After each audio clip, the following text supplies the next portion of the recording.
ambapo tutakubaliana kwamba Katiba ya Jamhuri ya Muungano wa Tanzania ndiyo sheria mama inayotuongoza. Kwa hiyo ipo hivyo, na sisi nadhani katika tume bora katika nchi hizi za Afrika na Afrika Mashariki ya kwetu imo. Kwa sababu sisi ubora wa tume yetu unaanza kuonekana ambapo pale tu tume yetu sisi inajihusisha na masuala ya kisiasa. Lakini kuna baadhi ya nchi tume zao zinajihusisha hadi na masuala ya michezo. Kwa mfano nchi ya Ghana hadi masuala ya TFF, kwa mfano shirikisho la michezo, tume ya taifa ya uchaguzi inaingilia. Kwa sisi hatuingilii chaguzi nyingine za mashirikisho ya vilabu huko na nini, tunafanya uchaguzi, tunasimamia uchaguzi wa kisiasa. Kwa huo unaona ni ubora wa tume, na mwanzo tume iliitwa Tume ya Taifa ya Uchaguzi.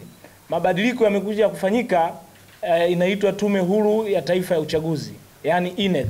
Kwa hiyo mtaona badiliko la kwanza limejikita hapo. Lakini vile vile, ndugu waandishi wa habari, mtakubaliana nami kwamba uhuru wa tume umeongezeka tofauti na mwanzo ulivyokuwa. Uhuru wa tume umeongezeka katika sehemu kuu mbili. Kuna uhuru wa kitaasisi na kuna uhuru wa kiutendaji. Nikianza na uhuru wa kitaasisi, kwanza moja, imetungwa sheria maalum inayoongoza kupatikana kwa wajumbe wa tume. Zamani wajumbe wa tume, mtakubaliana nami, walikuwa wanateuliwa moja kwa moja na Mheshimiwa Rais. Sasa hivi kuna utaratibu. Nafasi za tume zitatangazwa kwa utaratibu, wenye vigezo vitaainishwa pale, wataruhusiwa kuomba. Na mimi nitumie jukwaa hili kutoa wito kwamba tume itakapotangaza vigezo kwa Watanzania vya kuwa katika sehemu ya tume ya uchaguzi, tujitokeze kuomba nafasi hizo kipenga kitakapopulizwa. Huu ni uwazi mkubwa tofauti na mwanzo ulivyokuwepo. Lakini vile vile uhuru mwingine umeongezeka kwamba wajumbe wa tume ile wakipatikana katika utaratibu ule, kuondolewa kwake kuna mchakato. Lazima tume ya uchunguzi iundwe, malalamiko watu wajilizishe, ndipo upelekwe kwa Mheshimiwa Rais. Tofauti na zamani kuwa rais tu amekuteua na akitaka kukuondoa anaondoa yeye mwenyewe. Huo ni uhuru mkubwa ambao na mabadiliko makubwa ambayo yamefanyika. Zamani wakurugenzi wa uchaguzi walikuwa ni wakurugenzi wa halmashauri kwenye majimbo huko. Sasa hivi tume imepewa uhuru mkubwa wa kuja kuteua watumishi wake, watumishi waandamizi wa serikali. Kwa hiyo tume haitapangiwa, itaona sasa ni nani mtumishi gani anafaa, na kupitia vyanzo vyake na vetting zake sasa tamteua bana, wewe kasimamie jimbo fulani, kasimamie uchaguzi sehemu fulani, tofauti na hapo mwanzo ilivyokuwa. Ndugu waandishi wa habari, mtaona hayo ni mabadiliko makubwa sana yaliyofanyika toka tulikotoka na tulipo. Vijana wenzangu, muda utakapofika tarehe 28 mwezi huu, wajitokeze kwa wingi kuchukua fomu, wakagombee nafasi ya udiwani kwenye kata zetu, wakagombee nafasi ya ubunge kwenye majimbo yetu, lakini wakajitokeze moja kwa moja kumpigia kura Rais wa Jamhuri ya Muungano wa Tanzania Daktari Samia Suluhu Hassan. Kwa wana CCM vijana ambao watajitokeza kwenda kushiriki uchaguzi kama wagombea, chama chao kimewatengenezea utaratibu mzuri wa wao kushiriki na kuhakikisha wenye uwezo na sifa za kuongoza wanashinda. Mimi nitumie nafasi hii kwenu waandishi wa habari na Watanzania kukishukuru Chama cha Mapinduzi kwa kuweka utaratibu mzuri kuhakikisha kila kijana mwenye uwezo na sifa za kuongoza taifa hili anashinda. Kwanza nikipongeza chama changu kwa maboresho ya uteuzi wa wagombea. CCM ni chama ambacho kimetoa nafasi kwenye kila kikao cha Chama cha Mapinduzi cha uteuzi wa wagombea wa nafasi ya udiwani, nafasi ya ubunge. Kote kuna uwakilishi wa vijana. Maana yake ni kwamba vijana watakaojitokeza kwenda kugombea mwaka huu 2025 kwenye vikao vya uteuzi kuna uwakilishi wa vijana wenzao. Maana yake watapata nafasi ya kuteuliwa kwenda kuwakilisha chama chao kwenye uchaguzi mkuu.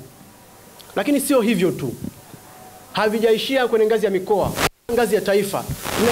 Wetu ambaye ni Ali Mohamed Kawaida anasimama kutetea maslahi ya vijana wa Chama cha Mapinduzi ambao watatia nia.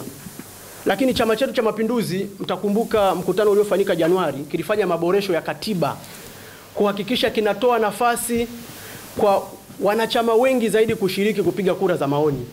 Hii watu wengi hawasemi, na zipo faida za kwa nini Chama cha Mapinduzi kiliamua kuongeza idadi ya wapiga kura. Leo tunavyozungumza, kamati za utekelezaji kuanzia kwenye matawi wanashiriki kupiga kura za diwani, wanashiriki kupiga kura za mbunge. Hii ni hatua kubwa ambayo chama kikisema kwamba kinampeleka mgombea ambaye anahitajika kwa jamii. Uwakilishi mkubwa huu unaokwenda kumpigia kura za maoni, maana yake ni taswira ya jamii ambayo mgombea huyu anatoa. Miaka ya nyuma kidogo watu walikuwa wananunua hizi nafasi. Unakuta mtu ana fedha, anawahesabu tu kama njugu, 1, 2, 3 anawapa fedha, kanunua. Lakini chama chetu kimesema huo utaratibu hapana. Maana yake huwezi ukaonga watu zaidi 8,000. Kama unaweza kuonga, onga hadi mabalozi. Kwa sisi tukipongeze chama chetu kwa hatua hiyo, ni hatua kubwa sana. Lakini kwenye reforms ambazo zimefanyika ndani ya chama chetu, tunazo hizi nafasi za uwakilishi makundi mbalimbali.